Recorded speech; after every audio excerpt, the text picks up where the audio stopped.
profeta Isaías, em sua mensagem messiânica, traz-nos uma palavra de muita firmeza quanto ao poder das Escrituras. E no capítulo 4, versículo 8, ele usa a figura da natureza e da erva que seca, das flores que caem, se extinguem, acabam em um determinado momento. Mas a palavra de Deus, ela é permanente, porque é eterna. Seca-se a erva e cai a sua flor, mas a palavra do nosso Deus permanece eternamente. Assim crendo, queridos, nós vamos nesta noite meditar nesta palavra que é viva, que é eficaz, que é poderosa, que não passa jamais. A palavra de Deus que é eterna. As crianças vão para o culto infantil? Não, né? Então os pais, por favor, fiquem atentos aí com os seus pequeninos. Convido você para abrir a sua Bíblia no capítulo 2 do livro de Tiago. Na semana passada, nós vimos aí o texto do verso 1 até o verso 13. E nós discorremos sobre a fé e a lei. Os irmãos estão lembrados que o principal ensinamento daquele dia daquela noite, foi que devemos evitar o favoritismo e sermos ricos de fé, obedecendo à lei régia do amor ao próximo, mostrando misericórdia. E naquela oportunidade, nós aplicamos algumas verdades que estão contidas aí em Tiago 2, de 1 a 13. Primeira verdade que a gente viu é que Deus é um Deus imparcial para com as pessoas. Segunda verdade que nós vimos que na população que será recebida nos céus, os cidadãos dos céus, não haverá distinção de classes, não terá cidadão de segunda classe nos céus. Depois nós vimos, aplicando o texto, que não devemos classificar as pessoas em categorias visando a aparência ou de acordo com que elas vestem, conforme a sua classe social ou com aquilo que possuem. E falamos também que Deus não olha para a aparência, Deus olha para o coração. E dissemos que, diante disso, todo crente deve agir de maneira correta, com a lei do amor, sem distinguir, sem fazer distinção de pessoas, porque nos céus todos estaremos iguais. E seguir o exemplo de Cristo, nós finalizamos na semana passada que jamais excluiu as pessoas, jamais diferenciou quem era mais abastado do que quem era menos abastado. Ao contrário, ele sempre recebeu consigo os publicanos, os pecadores e os miseráveis, que foram acolhidos por Jesus. Hoje, dando prosseguimento aqui à nossa reflexão em Tiago, dos versículos 14 a 26, nós vamos fazer uma outra distinção. Se os versículos 1 a 13 fizeram a distinção entre a fé e a lei, os versículos 14 a 26, eles fazem a consonância da fé com as obras. Não há nenhuma preocupação em Tiago, em nenhuma apresentação de confrontamento entre fé e obras. Ao contrário, elas conjugam uma com a outra, são parte de uma mesma condição de quem foi alcançado pela graça de Deus e foi por ela justificado. Então, o pensamento de Tiago diz respeito a isso nesse trecho que vamos ler, do verso 14 ao 26, e eu convido você para atentamente acompanhar a leitura que estaremos então apresentando dessa passagem e vendo como temos algo a aprender nesta noite. Nos diz assim então o texto sagrado, Tiago 2, a partir do verso 14. Ao terminar a leitura, mantenha a sua Bíblia aberta, tá bom? Meus irmãos, qual é o proveito se alguém disser que tem fé, mas não tiver obras? Pode acaso semelhante fé salvá-lo?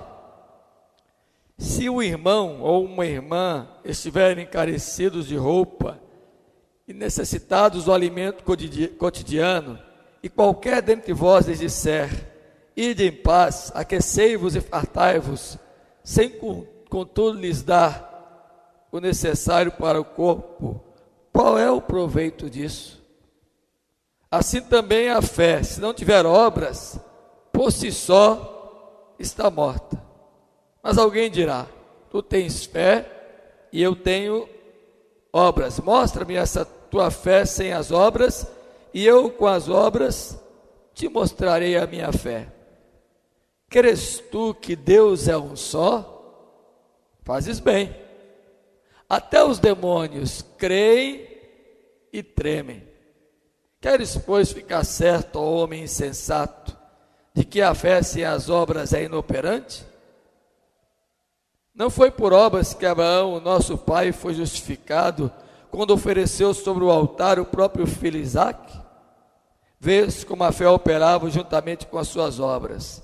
Com efeito, foi pelas obras que a fé se consumou e se cumpriu a escritura, a qual diz, ora, Abraão creu em Deus e isso lhe foi imputado para a justiça e foi chamado amigo de Deus.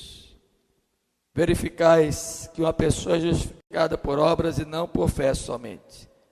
De igual modo, não foi também justificada por obras a meretriz Raabe, quando acolheu os emissários e os fez partir por outro caminho?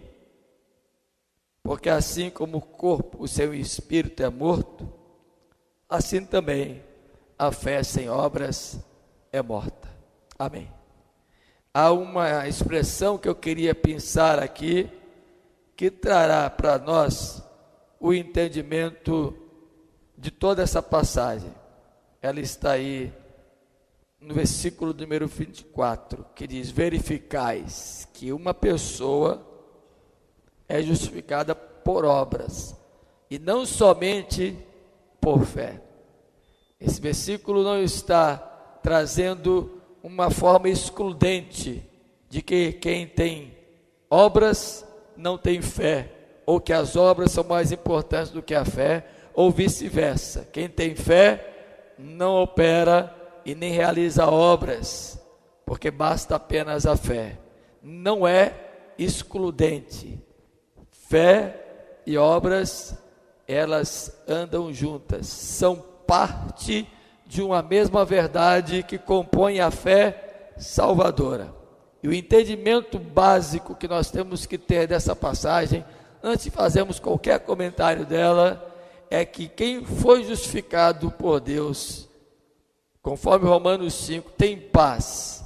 E a paz de Deus produz evidentemente operosidade, prática, uma fé demonstrada, uma fé que exercita, uma fé que laboria, uma fé que trabalha, uma fé que é operosa, uma fé que não é apenas assentimento intelectual, mas uma fé que diz respeito à prática daquilo que cremos. Se você entender isto, você vai entender o que Tiago está pretendendo mostrar para nós nesta noite.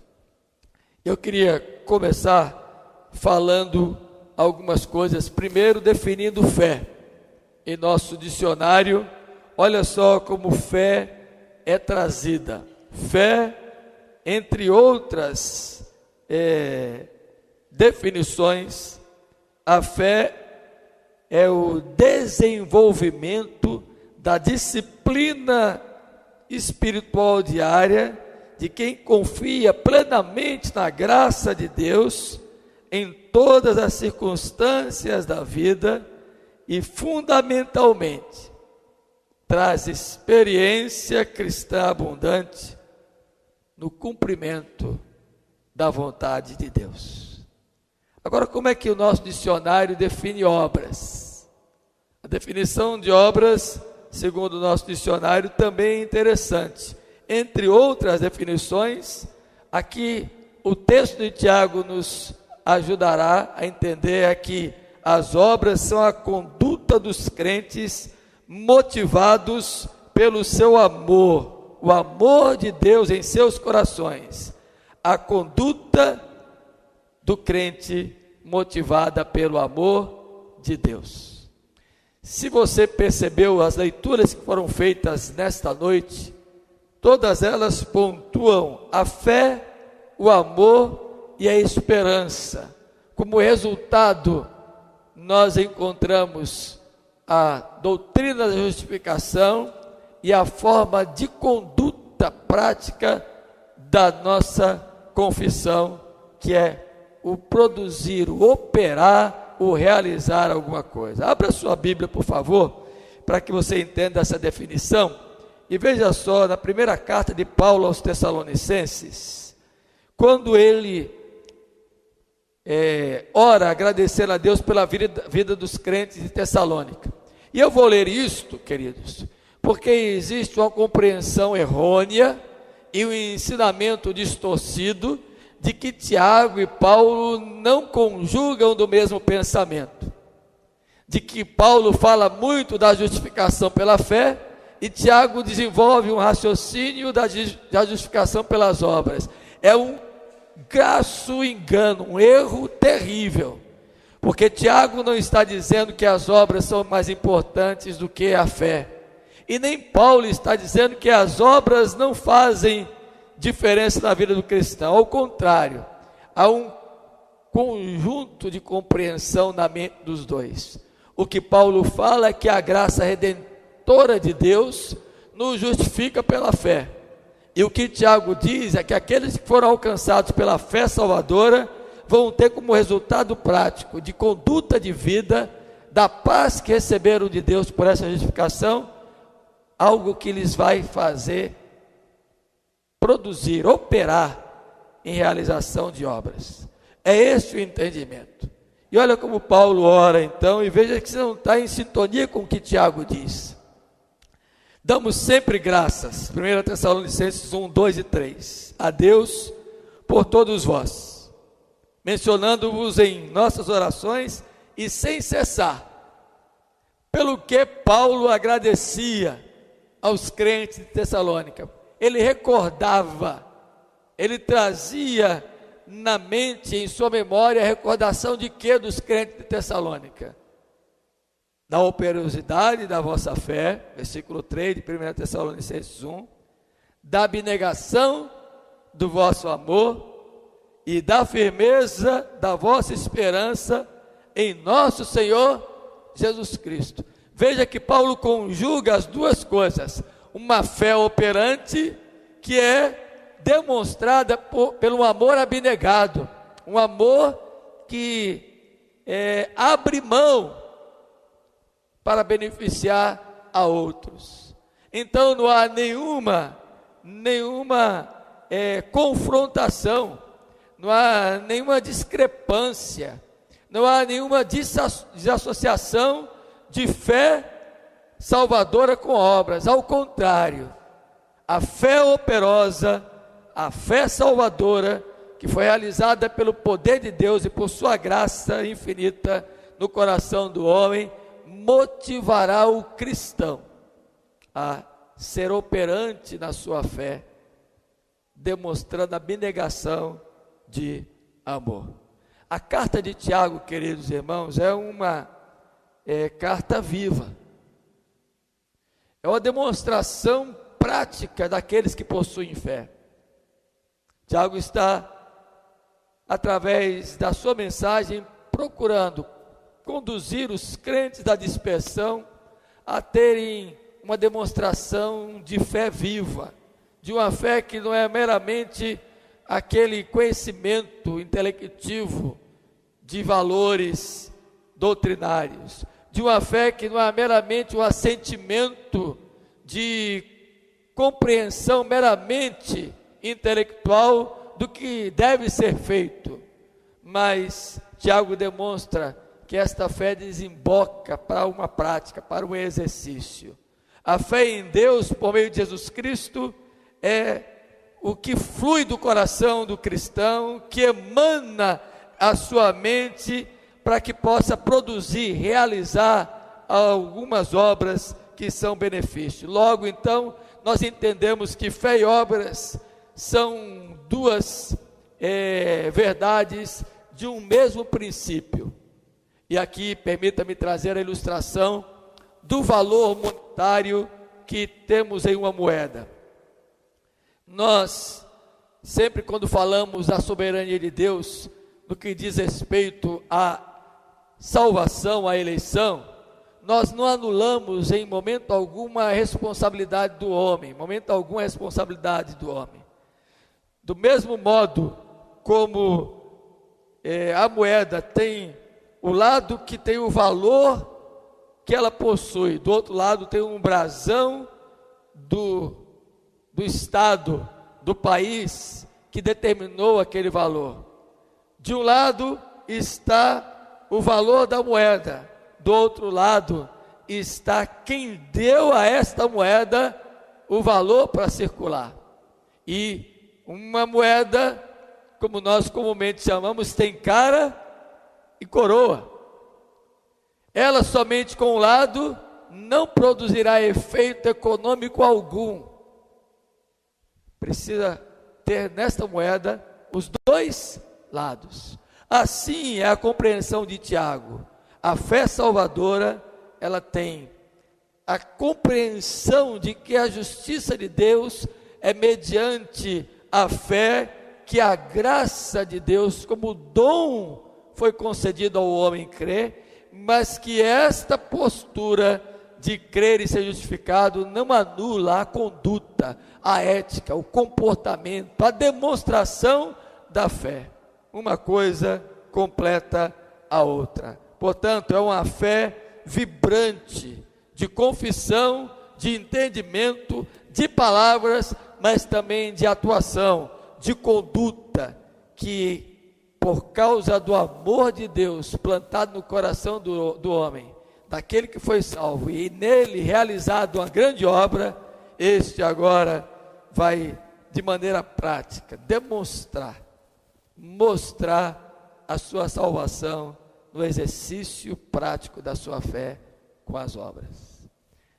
Explicado esse contexto de Tiago e trazendo a definição do que é fé e do que é obras e a compreensão doutrinária de um e de outro, vamos a alguns elementos desse texto que nos ajudarão a algumas coisas antes de fazermos a nossa aplicação. Primeira coisa que nós temos que colocar aqui é que Tiago começa dizendo alguma coisa em termos de questionamento. Meus irmãos, qual é o proveito se alguém disser que tem fé, mas não tiver obras? Pode acaso semelhante fé salvá-lo? E quando Tiago usa aqui a palavra para fé, Tiago está usando aquele grau de aceitação do Evangelho em sua plenitude. O Evangelho como todo, o Evangelho como composição de todos os elementos, o Evangelho da graça, o Evangelho da salvação, mas o Evangelho também da esperança, o Evangelho do trabalho, o Evangelho do realizar, o Evangelho do produzir, o Evangelho do praticar, do exercitar a fé.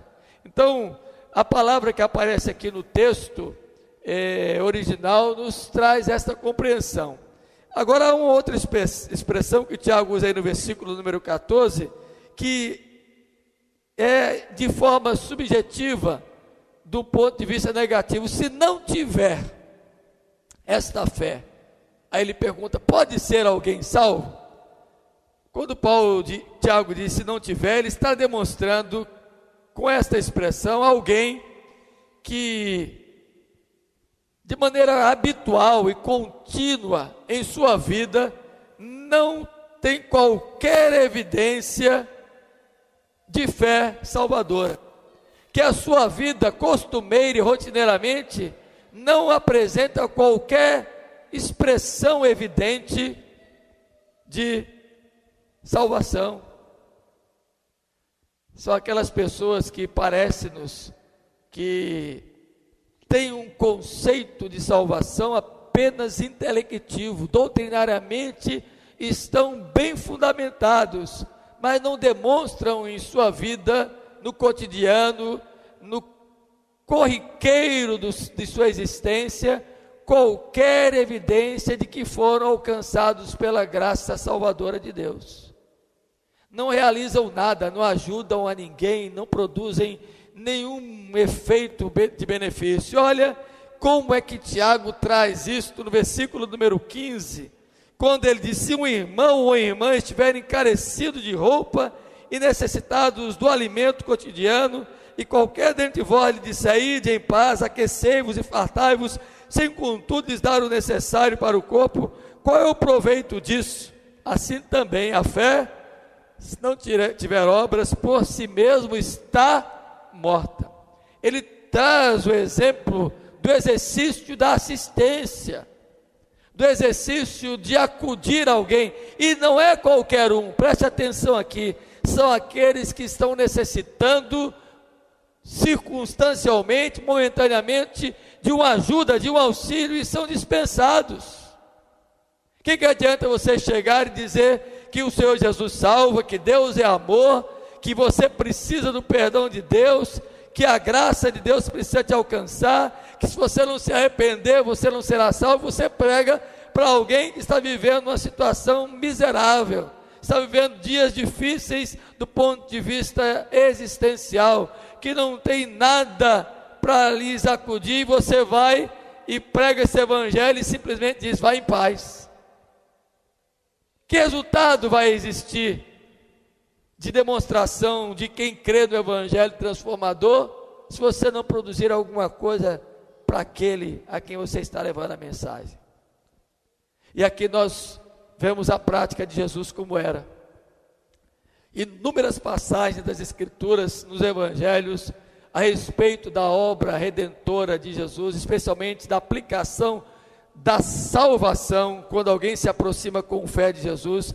É muito interessante que Jesus realiza o benefício pelo qual aquela pessoa estava precisando, e você deve se lembrar de inúmeras passagens: o cego que teve os seus olhos abertos, o paralítico que tomou o seu leito e passou a andar, o surdo que não distinguia qualquer poder auditivo e que passou a ouvir, o mudo que não expressava qualquer som, e Jesus disse: efatá, abre, fala, pronuncia. Jesus realiza o benefício e diz àquela pessoa, como disse aquela mulher do fluxo de sangue hemorrágico, que está registrado em Marcos capítulo 5, que há 12 anos sofria com hemorragia intermitente. Jesus, depois de ter sido tocado, para entre a multidão e pergunta: quem me tocou? E a mulher, cônscia do que nela havia sido operado, diz: Senhor, fui eu.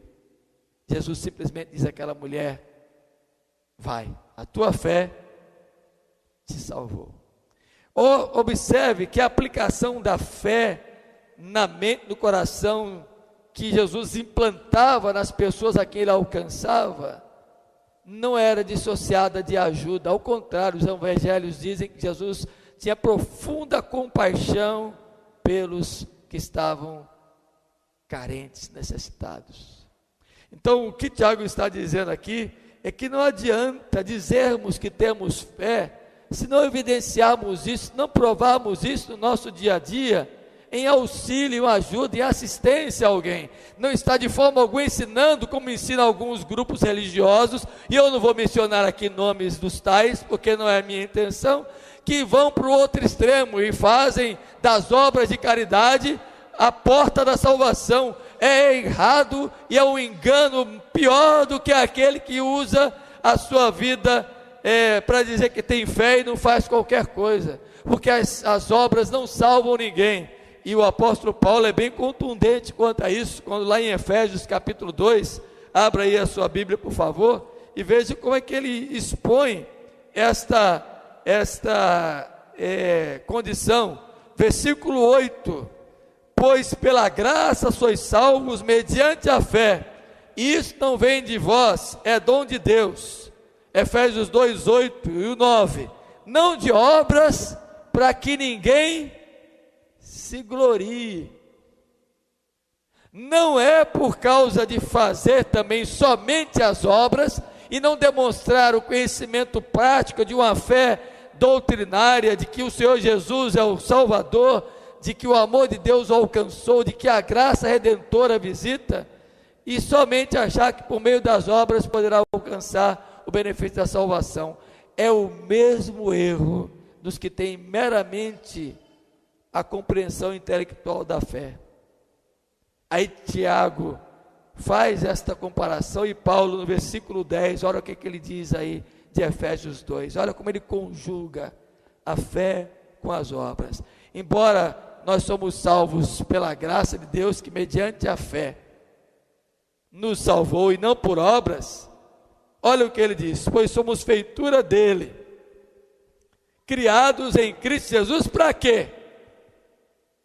Para boas obras, as quais Deus de antemão preparou para que andássemos nelas. Ou seja, Paulo está dizendo que embora as obras não salvem, elas são necessariamente a consequência eficiente, imediata, evidente de alguém que foi salvo. Por isso vai exercitar e vai praticar alguma coisa em benefício de outrem. Eu estava pesquisando aqui então qual é a evidência da fé com a prática das obras e como é que isto casa. E aí me veio à mente duas figuras, uma do pensamento jurídico e outra do pensamento científico. E aqui temos um cientista, me ajudará a entender se estou ou não certo. E temos alguns juristas aqui. O mais novo bacharel está ali sentado, meu filho, bacharel em direito, está abrindo parênteses aqui,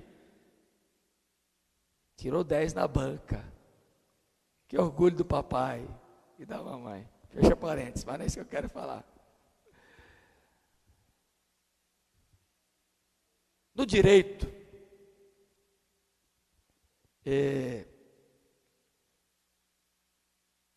evidência é prova.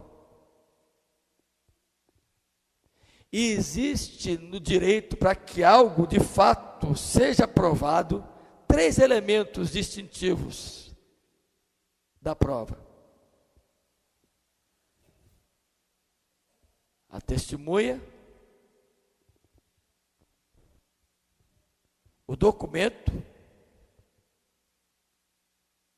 qualquer prova documental, qualquer prova testemunhal, e em alguns casos a perícia, especialmente no direito penal, perícia criminal.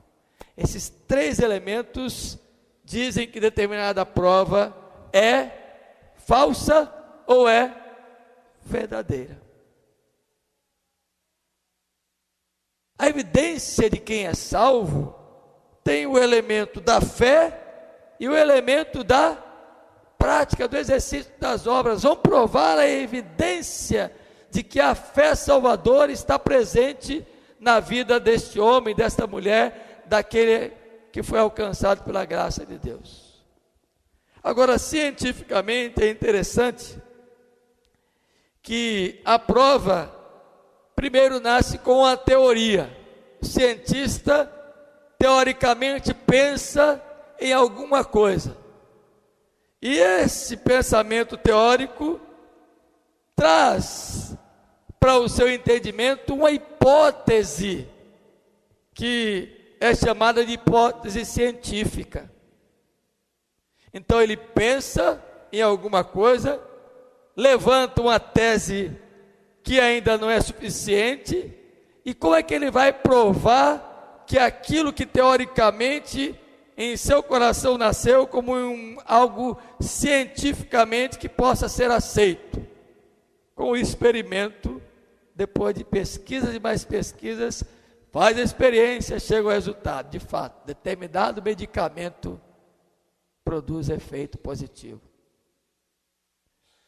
Veja que no direito, a prova passa por alguns elementos. Na ciência, para se provar alguma teoria, alguns elementos também são comprovados. Queridos, na fé salvadora também não há diferença. Não é apenas a fé intelectual, é preciso a operosidade da manifestação da graça. E isto, queridos, é todo o comportamento correto que o cristão ajustado com a palavra revelada de Deus vai praticar. Em outras palavras, são os atos de compaixão de quem teme e serve a Deus. Temos exercitado a nossa compaixão, cremos no Evangelho que transforma e que salva, temos que fazer esta fé ser operante. Tiago faz então a pergunta: o que adianta você dizer que tem esta fé? Versículo número 14, se não tiver obras. Aí ele faz uma pergunta que é intrigante para mim e para você, que deve mexer comigo e com você. Pode acaso semelhante fé salvá-lo? No texto original, esta pergunta tem uma resposta já conclusiva: não pode dizer que é salvo.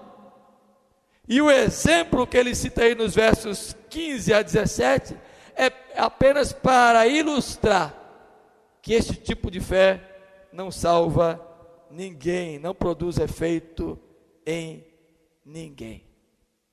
Agora, versículo número 17. Quando ele afirma que esta fé, se não tiver obras, por si só está morta, o que Tiago está querendo dizer aqui? Que a fé sem ação compassiva é falsa. Que esse tipo de fé sem obras é uma declaração vazia de uma confissão de fé. Não é a fé genuína. Abra sua Bíblia, por favor, em Mateus, capítulo 7. Já falamos desse texto aqui algumas vezes, depois de estarmos estudando o livro de Tiago. Olha como Jesus trata aqueles que apenas são confessionalmente, religiosamente, pessoas que dizem ter fé. Versículo 15, Mateus 7, presta atenção nessa leitura. Acautelai-vos dos falsos profetas, que se vos apresentam disfarçados em ovelhas, mas por dentro são lobos roubadores. Pelos seus frutos os conhecereis. Colhem-se porventura uvas dos espinheiros, ou o figo dos abrolhos? Tiago aprendeu com Jesus. Faz a sua argumentação com base em arguição, em perguntas. Leva a você a raciocinar, a pensar, para responder de fato o que interessa. Aí Jesus prossegue: assim toda árvore boa produz bons frutos, porém a árvore má produz frutos maus. Não pode a árvore boa produzir frutos maus, nem a árvore má produzir frutos bons. Em outras palavras, quem tem a fé salvadora não pode deixar de produzir boas obras. E quem tem somente boas obras, jamais vai ter a fé verdadeiramente. Não dá para que o fruto de um seja produzido de uma maneira diferente. A árvore boa só vai dar bom fruto. a árvore má só vai produzir frutos maus. Não pode uma árvore má dar bons frutos, e nem pode uma árvore boa dar frutos maus. Toda árvore que não produz bom fruto é cortada e lançada ao fogo. Versículo 20, Mateus 27. Assim, pois, pelos seus frutos os conhecereis. Aí vem esse versículo que para mim é muito marcante. Nem todo o que me diz, o que professa, o que diz ter intelectualmente uma fé, nem todos os que dizem Senhor, Senhor, entrará no reino dos céus, mas aquele que faz a vontade de meu Pai que está nos céus. Muitos naquele dia hão de dizer-me, Senhor, Senhor, porventura não temos nós profetizado em teu nome? Em teu nome não expelimos demônios? E em teu nome não fizemos muitos milagres? Então, lhes direi explicitamente. O que ele vai dizer? Leia aí todo mundo junto.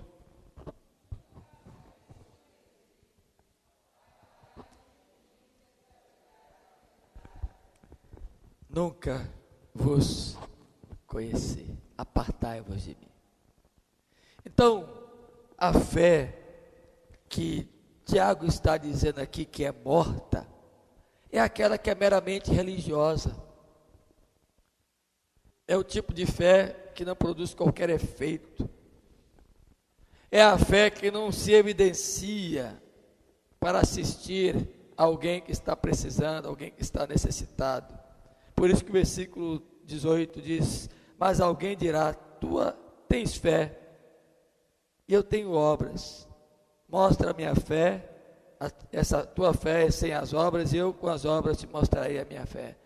Tiago está dizendo que quem tem a fé genuína vai mostrar efeitos práticos. Não está de forma alguma dizendo que são as obras que são mais importantes.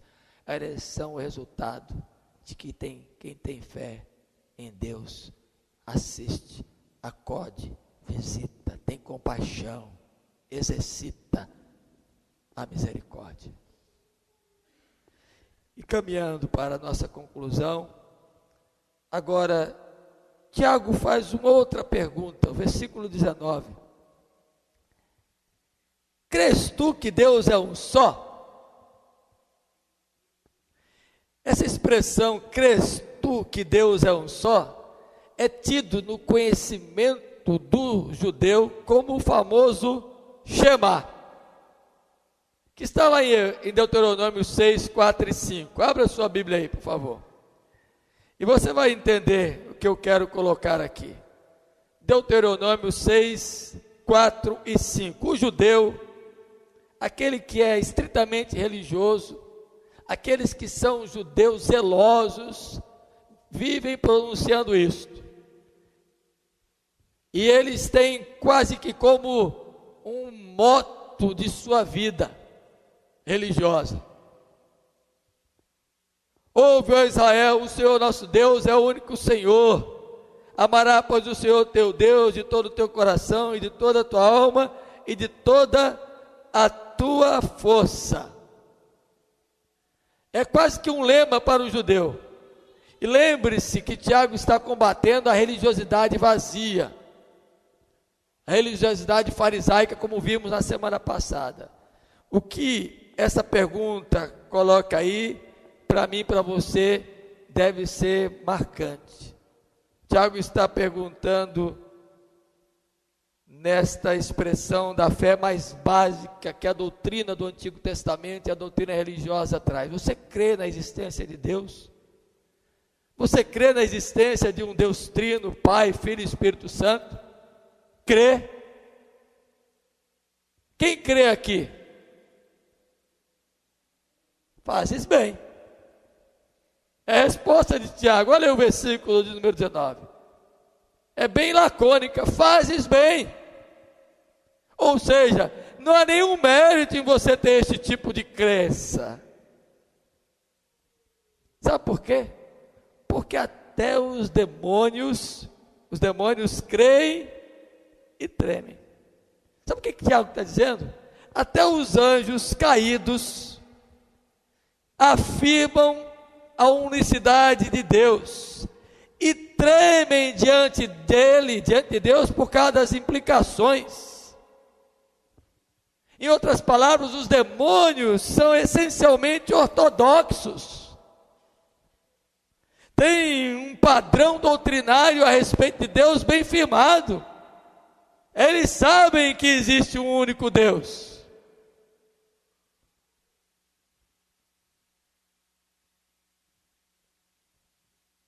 Só que Tiago está dizendo que essa prática doutrinária meramente ortodoxa não é prova da fé salvadora. Dizer somente que crê em Deus, mas não demonstrar esta crença, de nada adianta. É como os demônios. E aqui permita-me, toda vez que eu leio este texto, eu gosto de fundamentar teologicamente o que significa isto. A fé tem 3 elementos imprescindíveis. Guarde isso, se você já ouviu, reavive. Se você nunca ouviu, anote aí. São 3 elementos que não podem ser dissociados. A fé é genuína. Tem a notícia em latim, tem o assensus, assentimento, aceitação intelectual, e tem a fidúcia, é a confiança irrestrita, inquestionável em Deus. Agora preste atenção. Os demônios têm os 2 elementos primeiros. Eles têm a notícia, eles sabem que existe um único Deus. Assim como os judeus ortodoxos, eles sabem que o Shema é verdade. Existe só um Deus, trino. Intelectualmente, não apenas ouviram, eles entendem que esse Deus existe. E que é um Deus plenamente ativo, que rege, que age, mas eles não têm o terceiro elemento, eles não têm a fidúcia, que é o comprometimento, que é o envolvimento, que é estar comprometido com este Deus. Por isso que Tiago diz, você crê que ele existe apenas intelectivamente porque ouviu? Fazes muito bem, mas não é tudo. Porque os demônios também creem e tremem, morrem de medo. Você precisa ter a fidúcia, descer para o coração. E quando desce ao coração, aí vem a ortopraxia, que é justamente a ação correta de uma conduta ética, de uma vida de que crê naquele Deus, mas de que exercita o que crê, numa vida litúrgica de serviço aos demais, aos que precisam, aos necessitados. Não é uma fé morta. E aí ele conclui, Tiago, o texto, trazendo a historicidade da fé na vida de 2 personagens. Veja só o versículo 20 em diante. Queres, pois, ficar certo, ó homem insensato, de que a fé sem as obras é morta? Ele diz assim, quem só tem fé e não tem obras é imperfeito. A palavra insensato aí literalmente significa aquele que vive uma vida fraudulenta, uma vida falsa, uma vida enganosa, uma vida sem verdade. O insensato vive assim. Mas eu quero mostrar para vocês como é que na história bíblica a fé operante, a fé que tem obras é realizada. Não foi por obras que Abraão, nosso pai, foi justificado quando ofereceu sobre o altar o próprio filho Isaque. Fez como a fé operava juntamente com as suas obras, com efeito pelas obras que a fé se consumou e se cumpriu a escritura, a qual diz, Abraão creu em Deus, e isso lhe foi imputado para a justiça, e foi chamado amigo de Deus. O que Tiago está dizendo aqui? Que Abraão não foi justificado porque ofereceu o seu filho Isaque. Ao contrário, ele obedientemente foi oferecer Isaque como sacrifício, porque creu antes em Deus. E quem crê em Deus oferece, obedece, por mais difícil que seja a oferta, vai até o fim cumprir regiamente a sua conduta daquilo que professa, no Deus em quem crê. Por isso ele saiu para entregar o seu filho. Abra aí a Bíblia, por favor, em Gênesis capítulo 15, versículo 6. Rapidamente, eu já estou concluindo. Gênesis 15, 6. Note que o contexto aqui de Gênesis 15 é para animar a Abraão, que já é envelhecido, ele e sua mulher Sara, de que teria um filho. O contexto é este. E o versículo 6, na velhice, já nos anos avançados, e Sara já tendo o costume das mulheres cessado, não havia nenhuma ovulação mais, por também já ser de idade avançada, diz o texto aí, ele creu no Senhor, e isso lhe foi imputado para justiça. Note que o texto diz que Abraão creu no Senhor, por isso a justiça lhe foi aplicada. Não está dizendo que ele realizou alguma obra para depois ser tido como alguém de fé, ao contrário, primeiro ele creu. Agora a obra que Tiago cita aqui, da oferta de Isaque, vem depois, lá no capítulo 22 de Gênesis, olha aí. Do verso 1, eu não vou ler todo o texto, mas o versículo 5 de Gênesis 22, depois de Deus ter chamado Abraão, e ele ter dito, versículo 1, eis-me aqui, o versículo 2, oferece o teu único filho Isaque, aquele da promessa da velhice. O texto diz que ele se levantou, versículo 3, de madrugada, e foi para o lugar que Deus havia indicado, e lá quando chegou, viu o lugar de longe. Aí o versículo 5 que eu quero chamar a atenção, disse para os seus servos, esperai aqui com o jumento, eu e o rapaz iremos até lá, e havendo adorado, voltaremos para junto de vós. E o texto continua dizendo que Abraão então erigiu um altar, e quando ele pôs o seu filho, versículo 7, sobre a lenha, o filho pergunta a ele, que ali estava tudo posto, que ali estava tudo feito, mas onde é que estava o cordeiro para o holocausto? E Abraão então levanta o cutelo para imolar o seu filho, e ouve uma voz do céu, Abraão, Abraão, não faças isso. Não estenda a mão, versículo 12, sobre o rapaz, e nada lhe faças, pois agora sei que temes a Deus, porquanto não me negaste o filho, o teu único filho. Veja que o primeiro exemplo que Abraão traz, que Tiago traz aqui, é de Abraão, que foi justificado pela fé. Antes ele creu, mas isso não impediu de ele realizar, operar alguma coisa, e não foi aquela ação dele, levando o seu filho para o sacrifício, que trouxe a salvação para ele. Muito pelo contrário, aquilo foi a demonstração de que ele cria no Deus a quem professava. E lá no capítulo 11 do Gênesis, ou de Hebreus, ele está listado como um dos heróis da fé. E o texto lá de Hebreus disse que ele cria que Deus poderia até ressuscitar o seu filho. Outro exemplo que Tiago traz aí no capítulo 2 é de Raabe, versículo 25. A meretriz que foi justificada. E você vai encontrar essa passagem lá no livro de Josué, eu não vou ler, mas você pode abrir e guardar aí, Josué 2, de 1 a 21, e Josué 6, 17, depois você lê em casa. Raabe, igualmente a Abraão, foi justificada pela fé.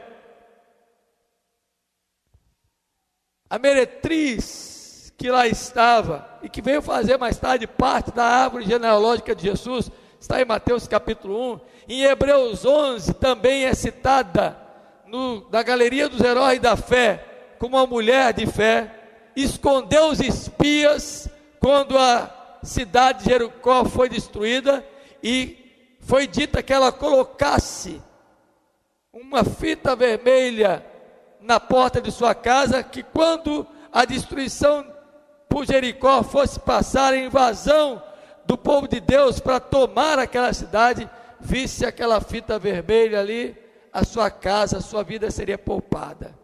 E preste atenção nisso, queridos. Ela não tinha nenhuma condição de crer nisso, porque não fazia parte do povo de Deus. Mas pela fé que seria poupada, ela colocou ali, então, aquela fita, e nos diz a Bíblia, que ela foi justificada. A sua ação prova a sua fé, demonstrou realidade no que cria, na fé salvadora, assumindo um risco, um grande risco pessoal, protegendo os mensageiros de Deus, mas foi poupada. Conclusão, o que Tiago está nos dizendo aqui nesta noite? Que fé, justificação e obras são parte daqueles que foram alcançados pela fé salvadora, que foram salvos pelo Senhor. E algumas implicações para mim e para você aqui nesta noite, aplicando. Primeiro, entenda, ninguém será salvo por obras. Não há nenhum poder nas obras para salvar ninguém. Segundo, entenda que a salvação é inteiramente pela graça de Deus. Contudo, aqueles que foram alcançados pela graça de Deus e possuem esta fé salvadora, vão fluir, vão emanar compaixão, misericórdia, vão exercitar as boas obras. Terceiro,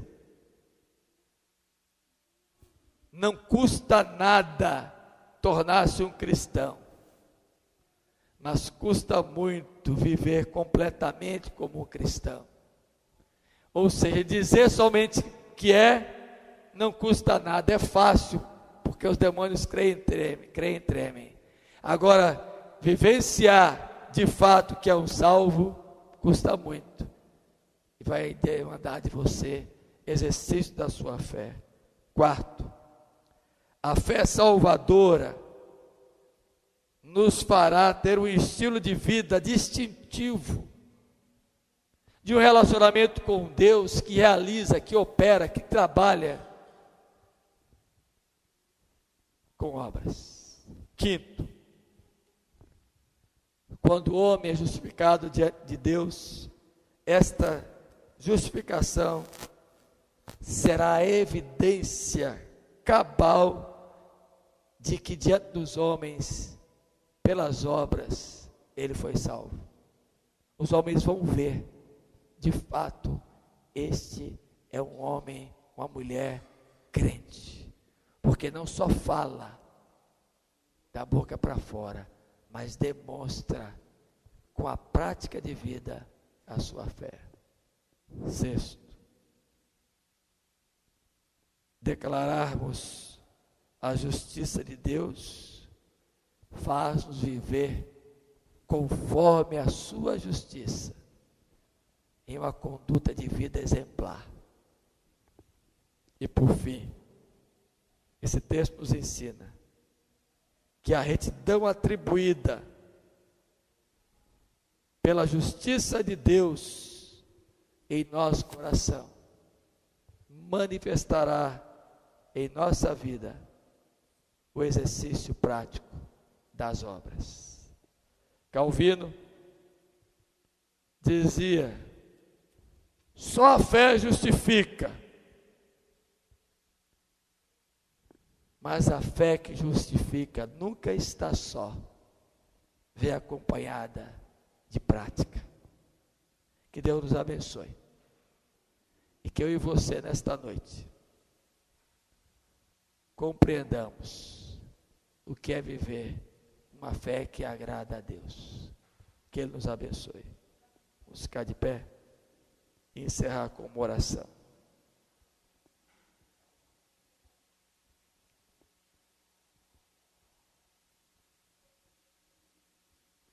Vou pedir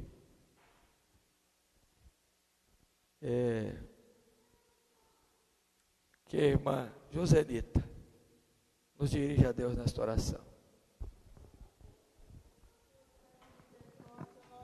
Nós te agradecemos, Senhor, por esta noite.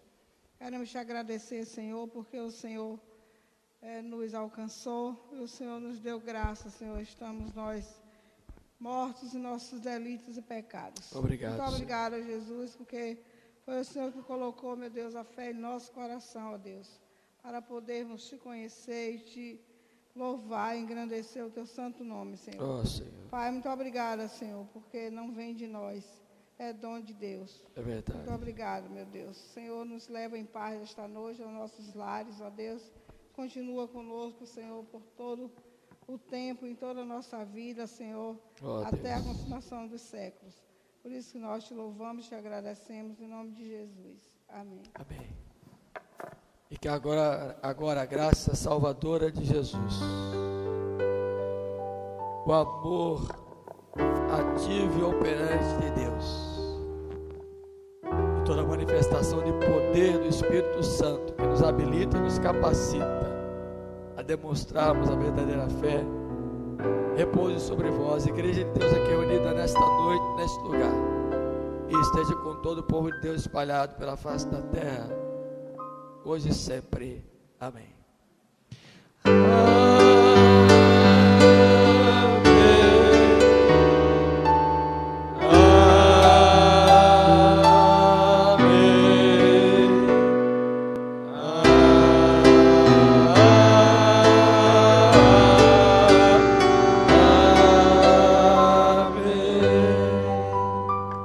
Amém. Pode sentar enquanto chegamos à porta.